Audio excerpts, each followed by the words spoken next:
is a very picturesque community, predominantly residential. It's off the beaten path. I have been out to look at our bridges and culverts in town. What we see are that our infrastructure is old. In some cases, it's undersized. Since you don't really see it, you don't really think about it. And as long as the road is still operational and functional, you don't know what the condition of a culvert that you're driving over might be. If this bridge were to wash out, one half of the community would be cut off from the other half. The weather plays a huge part in a small town. Takes out roads. There was a flood back in the 50s that divided the town in half.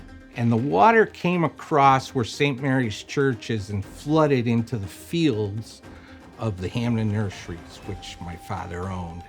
All the streams and brooks and everything was flooding.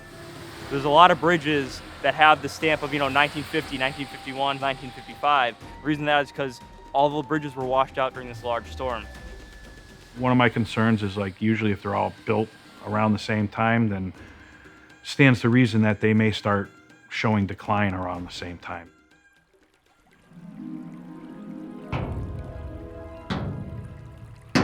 '20th century infrastructure built for a 21st century world, those two things aren't going to match up. Over the years, the MVP program's goal has been to get every single community in the Commonwealth to identify their local climate change, adaptation, and resilience priorities. Most towns are doing tremendous amounts of work already, and so taking on a long-term permitting and design process, in addition to funding schools, in addition to funding DPW, and in addition to all the things that towns have to do in order to function, it's not uncommon for these long-term projects just to fall off the radar. The foundation of civilization is public works.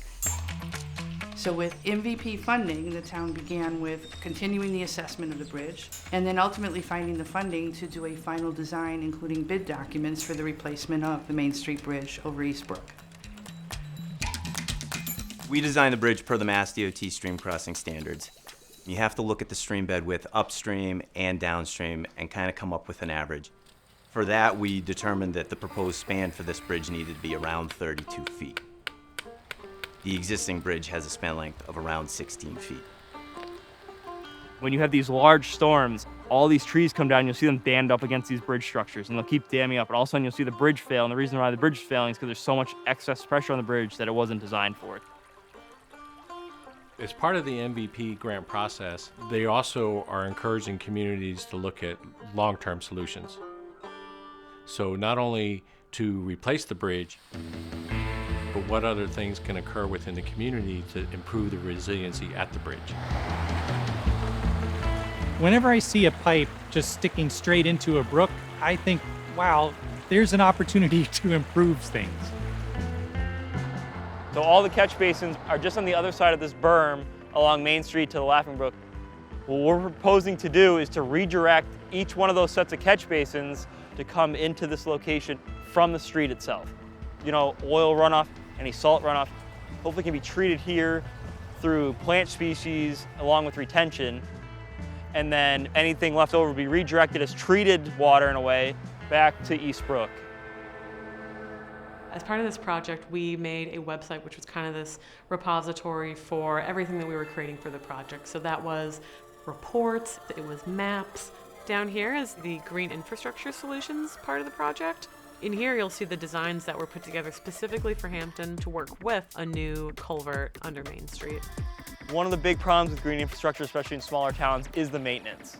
So we've talked with the Garden Center, we've also talked with Laughing Brook to find a way that we can have the community come here and bring back that old history of it being like a learning center for the community and try to have that being a learning center again.